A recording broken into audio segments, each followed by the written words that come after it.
जय हिंद दोस्तों, स्वागत है आप सभी का आपके अपने चैनल एग्जाम पॉइंट में। हम लोग ज्योग्राफी पढ़ रहे हैं घटनाचक्र की बुक से। उसी क्रम में हम लोग आगे बढ़ते हैं। आज हम लोग पढ़ेंगे भारत के प्रमुख जलप्रपात, उसके बाद अगला टॉपिक अपना देखेंगे। ओके दोस्तों, ठीक है, चलिए शुरू करते हैं। सबसे पहला देखते हैं जोग गरसोप्पा या महात्मा गांधी जलप्रपात। मतलब ये एक ही नाम है, इसी जोग जलप्रपात बोलते हैं, इसी को गरसोप्पा बोलते हैं या फिर इसी को महात्मा गांधी बोलते हैं। इसकी ऊंचाई जो है 253 मीटर है और ये शरावती नदी पर है और ये कहाँ पे है? कर्नाटक में है। ध्यान देना दोस्तों, जलप्रपात से आपके एग्जाम में क्वेश्चन ऐसे बनते हैं। नाम दे देगा किसी जलप्रपात का, पूछ लेगा ये किस नदी पर है या फिर किस स्टेट में है। ठीक है, बस ऐसे ऐसे क्वेश्चन बन रहा है, तो आपको बस केवल 3 पॉइंट ध्यान देना है। कौन सा जलप्रपात है, वो किस नदी पे है और किस स्टेट में है। ठीक है, तो जैसे महात्मा गांधी जलप्रपात है, जिसको गरसोप्पा या फिर जोग जलप्रपात भी बोलते हैं, ये शरावती नदी पर है और कहाँ पे है? कर्नाटक। ध्यान देना, कहाँ पे है? कर्नाटक में है, शरावती नदी पे। ओके, दूसरा देखते हैं चित्रकूट जलप्रपात। ये इंद्रावती नदी पे है और कहाँ पे है? छत्तीसगढ़ में। ध्यान देना, दूसरा चित्रकूट जलप्रपात है, इंद्रावती नदी पर है और कहाँ पे है? छत्तीसगढ़ में।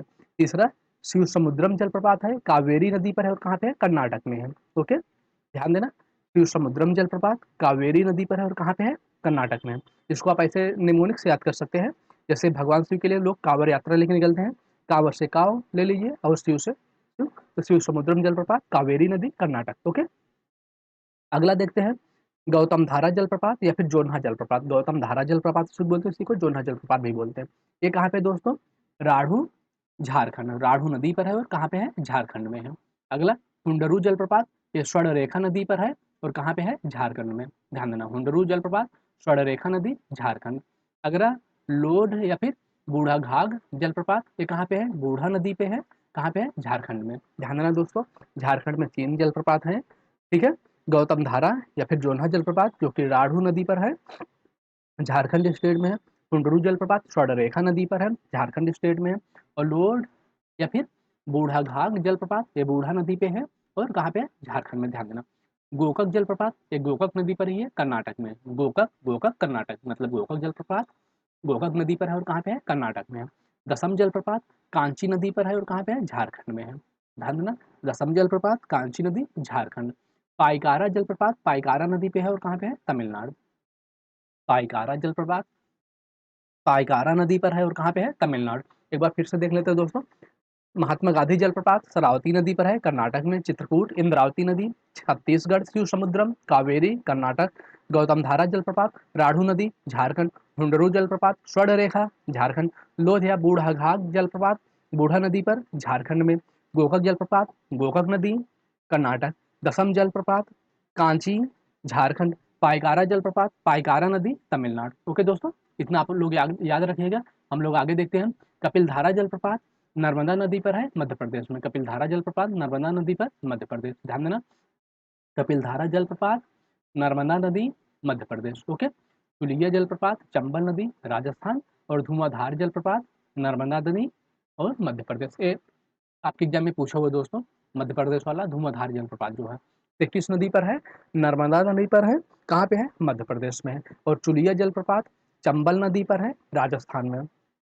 कपिलधारा जलप्रपात नर्मदा नदी मध्य प्रदेश। ओके दोस्तों, ध्यान देना, मध्य प्रदेश में 2 जलप्रपात हैं इस बुक में, दोनों नर्मदा नदी पर है। एक कपिलधारा है और एक धुआंधार है, ऐसे आप लोग याद रख लीजिए। दोनों नर्मदा नदी पर है, कपिलधारा और धुआंधार दोनों। चुलिया जो है चंबल राजस्थान में है, पाइकारा पाइकारा तमिलनाडु। ओके दोस्तों, ठीक है, इतना आप लोग याद रखिएगा। हम लोग आगे देखते हैं अपना अगला टॉपिक, भारत की जलवायु देखते हैं। ठीक है, अगला टॉपिक हम लोग देखते हैं भारत की जलवायु। आपके एग्जाम में यहाँ से भी क्वेश्चंस बन जाते हैं दोस्तों, इसलिए थोड़ा अच्छे से देखिएगा। ठीक है, चलिए शुरू करते हैं। भारत की जलवायु जो है, सबसे पहले क्वेश्चन बनता है यहाँ से दोस्तों कि भारत की जलवायु कैसी है। तो भारत की जलवायु जो है उष्णकटिबंधीय मानसूनी है। ये आपके यूपी पीसीएस एग्जाम में पूछा हुआ क्वेश्चन है दोस्तों, और भी एग्जाम में पूछा गया, लेकिन यूपी पीसीएस में भी ये क्वेश्चन पूछा गया है। तो भारत की जलवायु कैसी दोस्तों? उष्णकटिबंधीय मानसूनी है। सबसे पहले नंबर भारत की जलवायु उष्णकटिबंधीय मानसूनी है। ओके दोस्तों, ग्रीष्म काल में मानसूनी पवनों का रुख, ये भी क्वेश्चन बनता है। ग्रीष्म काल में मानसूनी पवनों का रुख, मतलब मानसूनी पवनों की दिशा कहाँ से होती है दोस्तों? दक्षिण पश्चिम से उत्तर पूर्व की ओर होती है। ध्यान देना, ग्रीष्म काल में मानसूनी पवनों का रुख जो होता है दक्षिण पश्चिम से उत्तर पूर्व में होता है, जबकि शीत काल में उत्तर पूर्व से दक्षिण पश्चिम रहता है। ध्यान देना दोस्तों, ग्रीष्म काल में मानसूनी पवनों का रुख दक्षिण पश्चिम से उत्तर पूर्व, दक्षिण पश्चिम से उत्तर पूर्व, जबकि शीत काल में उत्तर पूर्व से दक्षिण पश्चिम रहता है। इतना आप लोगों को याद हुआ होगा दोस्तों। आगे देखते हैं, मानसूनी पवनों द्वारा समय समय पर अपनी दिशा पूर्णतः बदल देने के कारण भारत में निम्न 4 ऋतुएं पाई जाती हैं। मतलब भारत में जो 4 ऋतुएं पाई जाती हैं दोस्तों, ये मानसूनी पवनों के द्वारा ही पाई जाती है, क्योंकि वे समय समय पर अपना रूप बदलती रहती हैं। ओके दोस्तों, इस वजह से भारत में टोटल 4 ऋतुएं पाई जाती है। ये कौन कौन सी ऋतु हैं दोस्तों, इनकी डेट याद रखिएगा, पूछा जाता है। शीत ऋतु कब से कब तक होती है, ग्रीष्म ऋतु कब से कब तक होती है, वर्षा ऋतु कब से कब तक होती है, और शरद ऋतु कब से कब होती है। सबसे पहले ध्यान देना दोस्तों, भारत में 4 प्रकार की ऋतुएं पाई जाती हैं। सबसे पहला शीत ऋतु, दूसरा ग्रीष्म ऋतु, तीसरा वर्षा ऋतु, चौथा शरद ऋतु। अब देखते हैं शीत ऋतु कब से कब तक होता है दोस्तों। शीत ऋतु जो है 16 दिसंबर से 15 मार्च तक होता है।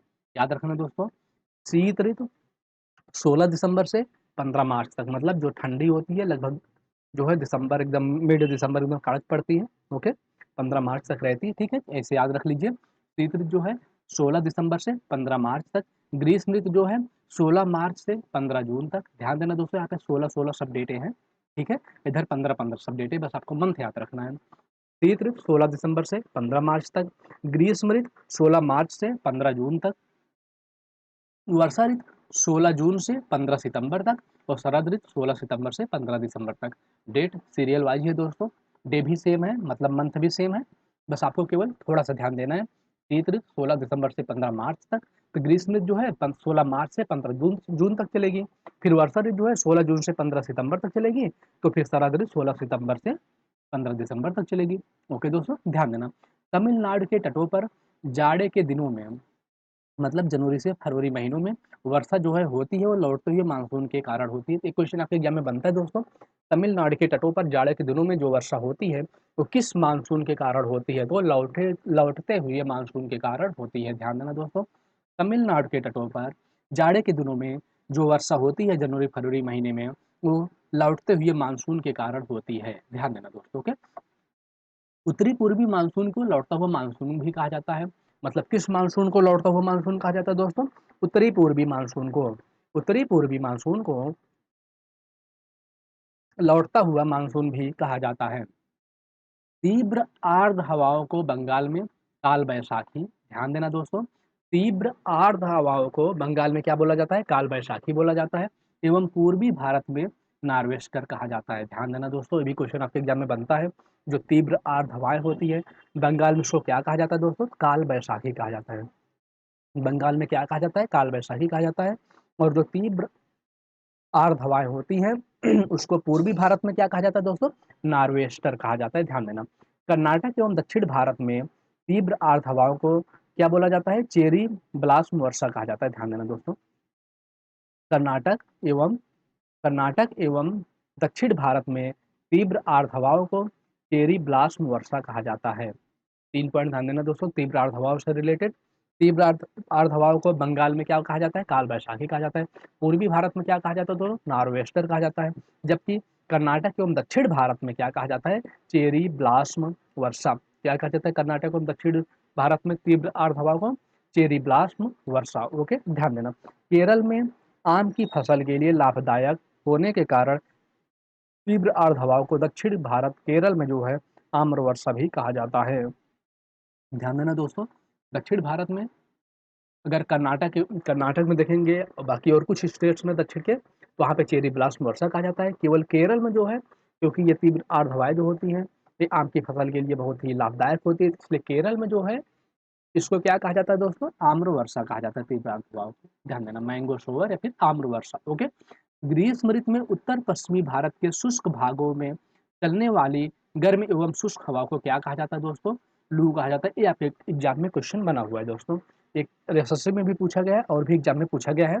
ग्रीष्म ऋतु में उत्तर पश्चिमी भारत के शुष्क भागों में जो चलने वाली गर्म एवं शुष्क हवाएं होती है उसको क्या कहा जाता है दोस्तों, लू कहा जाता है। ध्यान देना, उसको क्या कहा जाता है, लू कहा जाता है।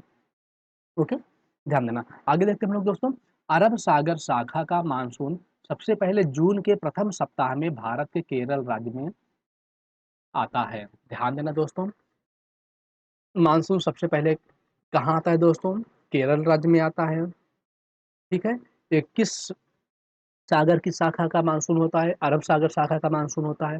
और ये कहाँ कब किस समय आता है दोस्तों? जून के प्रथम सप्ताह में। ध्यान देना, जून के प्रथम सप्ताह में भारत के केरल राज्य में अरब सागर शाखा का मानसून सबसे पहले आता है। ओके, तो अरब सागर शाखा का मानसून सबसे पहले जून के प्रथम सप्ताह में भारत के केरल राज्य में आता है। ध्यान देना, भारत में सबसे कम वर्षा प्राप्त करने वाला स्थान लेह है, जो कि केंद्र शासित प्रदेश लद्दाख का है।